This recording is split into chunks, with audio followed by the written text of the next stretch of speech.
national de gestion des déchets avec un instrument financier qui permet d'attirer de gros industriels qui sont prêts eux à faire les investissements industriels. Tey Abidjan c'est 7 millions d'habitants. On a 4 concessionnaires qui ont fait des investissements kenn ku ci nekk li nga def ci investissement toll na ci ay 40 milliards. amoon nañ Mbëbës Aquedo moo gënoon a garaaw Mbëbës. ils l'ont réglé. donc ñun ci yoon boobu lañ nekk le nouveau ministre mi ngi ciy góorgóorlu di ci def liggéey bu am solo te ñun liñ jot a liggéey dinañ ànd ak moom liggéey ak liggéey bi parce que in fine li ñu am solo. mooy bokk na ci objectif ambition yu ñu am mooy dans 2 ans ñu ne le Sénégal est un pays propre. voilà loolu suñu tourisme lu rëy la. amiin man de vraiment dama ko yàgg a dégg moo tax. su ma ko déggee du ma ci am yaakaar tant que gisuma ko. am nga si droit non man moom dama ko yàgg a dégg. du ma ci def lu dul bon dem ba gis ko doo ko mën a gëm. dëgg la waaye Pape Ngagne àdduna loo amul yaakaar doo ko jëf xëy na yow en tant que journaliste mën nga ne doo ci am yaakaar mais man en tant que ministre j'ai besoin de créer de l'émulation autour ñi ko seq ñu am ci yaakaar parce que buñ ci amul yaakaar rek. d'accord duñ ci liggéey. mais monsieur le ministre coow Pikine Nord bi yaa ngi koy suivre ak budget bi ñu bloqué le maire le préfet coow yooyu yaa foo ci toll. waaw xam nga les collectivités ont une autonomie de gestion.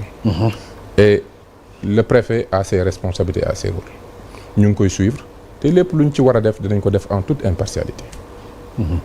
ok mais du woowagoo leen rencontré. non maa ngi jot nañ ay remontées ñu ngi koy suivre. ok ñu ngi koy suivre. non mais man li ma ci dégg mooy blocage bi c'est à votre niveau yow yaa ci bëggul a dugg quoi ci loolu.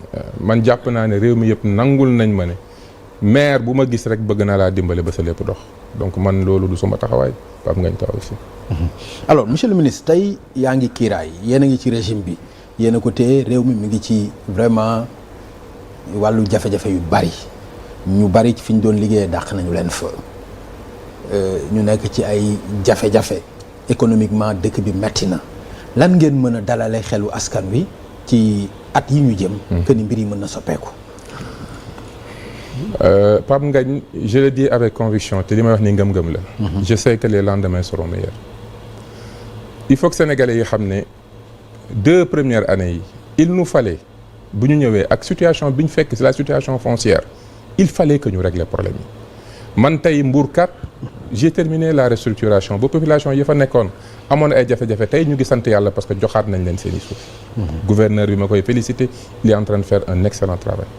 à côté accaparement yi fa newoon yëpp on va tout réorganiser. bépp sénégalais bu fa amoon sa parcelle am ci yaakaar même bu doon 150 mètres nañ la yóbbu sax ba 225 mètres carrés. ndax ñun li ñu bëgg mooy parcelles yu yaatu. ñu ngi waaj a lancer la nouvelle ville de Thiès di waaj a lancer le programme logement ñu ngi waaj a lancer les pôles territoires gis nañ ne tey au moins def nañu notre situation budgétaire xam nañ suñu bor fu mu toll. depuis 2 ans ñu def situation bor bi. ñu ngi appliquer une gestion active de la dette. suñu partenaires yi gëmuñu ko woon.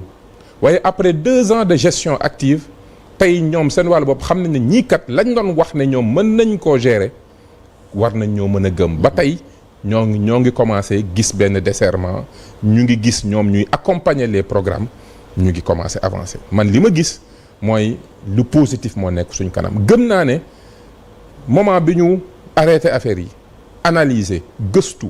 repartir de bonne base xëy na am na des conséquences yu nga xam ne c'est des conséquences fâcheuses xëy na du woon suñu yéene mais c'était une nécessité quand même lan ci de partir sur une bonne situation de référence corriger li nga xam ne fekk nañ ko ci suuf si li nga xam ne fekk nañ ko ci ni ñu doon comptabiliser dette bi parce que gis nga buñ ko deful woon dañ la doon xëy bés rek ñu yegg ci situation bu nga xamante ne nii mën na andi leneen lu gën a graaw mooy dette cachée bi mooy dette bi nga xamante ne nii dette cachée bi non man du ma utiliser terme dette cachée man je suis un professionnel man li may wax mooy problème de comptabilité non man je suis un professionnel man j'ai fait 10 ans dans les banques. keneen ki moo dul professionnel kon. loolu yëpp sa wax la man je te le laisse en toute liberté. non mais Pape Ngagne man xanaa am naa droit en tant que un professionnel d'un secteur nga ne sa grand module professionnel Ousmane.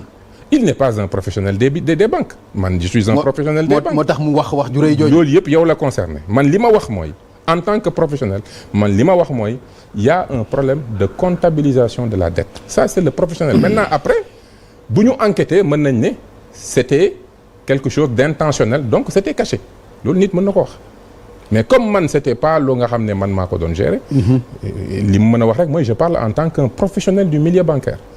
li ma gis ñun dans mon travail man j'ai fait 10 ans dans les banques bu ñu la andilee état financier nga analyser da nga naan il y a un problème de comptabilisation de la dette loolu ngay njëkk a wax léegi nag après est-ce que c'était une volonté réelle de cacher wala leneen loolu après moo tax ma ne la je suis un professionnel c'est un terme purement professionnel c'est pas un jugement de valeur donc état des lieux boobu il nous fallait le faire avec corollaire bi mu àndal man bi ma ñëwee ne on arrête tous les lotissements maintenant procédure bi di la am na ñu mu neexul mais c'est un mal nécessaire bu ma ñëwee ne lotissement bu amati bëgguma benn titre di génn te lotissement amul parce que bàyyi leen di jox nit ñi ay titre foo xamante ne nii wóorut parce que seen kër lañ fay tabaxi ëllëg mën nañ ko nangu nga yàqal nit ki àddunaam loolu nit ñi neexu leen am na ñu mu neexul mais xam nañu c'est pour le bien. mais nag procédure bi nay gaaw.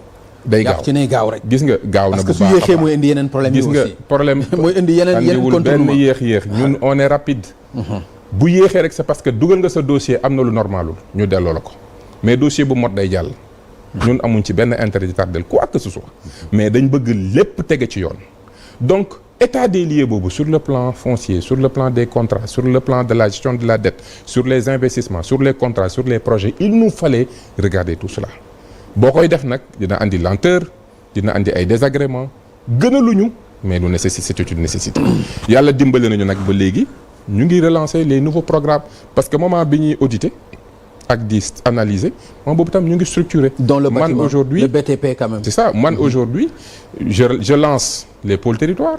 Je lance l'acte 4. Je lance le programme national d'accès au logement et de renouveau urbain. Je lance une nouvelle ville qui va faire 110 000 unités de logement.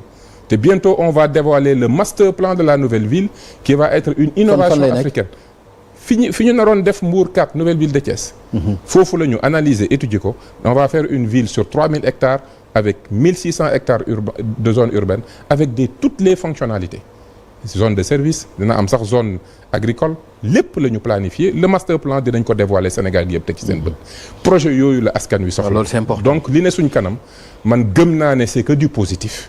et c'est pour ça que j'appelle vraiment le peuple sénégalais que ñu xam ne l'heure n'est pas à la politique vraiment l'heure est aujourd'hui à ce que ñu waxtaanee xam-xam su ñu am ay contradiction nañ ko am ci projet yi programme yi ak lu mën a joyanti parce que contradiction entre des professionnels mënul lu dul joyanti lu ñu war a def da koy gën a ñoŋal ñu fexe ba teg ci loxol sénégalais yi lu tax seen xel dal ngir ñu mën a au moins am nawloo bi nga xam ne moom lañ war a am ci ku ñu dénk. mais nan nga ko doon waxee xam-xam du pexe pexe. yi xam-xam balaa ngaa xam ne xam-xam bokkul ak pexe rek nga sàkk pexe ci loo amul xam-xam. waaw sa bët yi buy metti nga ne da nga koy fajal sa bopp moom keroog ngay dugg ci guute. am déet. loolu dëgg la. mais ci askan bi ba tey. maanaam c'est vrai parce que tey kiiraay mën nañu njoxt ne lan la mën a indi ci lu bees. ci formation politique yow lan la mën a indi lu fi amul woon. mooy en fait li ma la wax rek. lan la mën a indi loo xam ni vraiment lu fi amul woon la. la chance nit ki tabax dara pour conquérir un pouvoir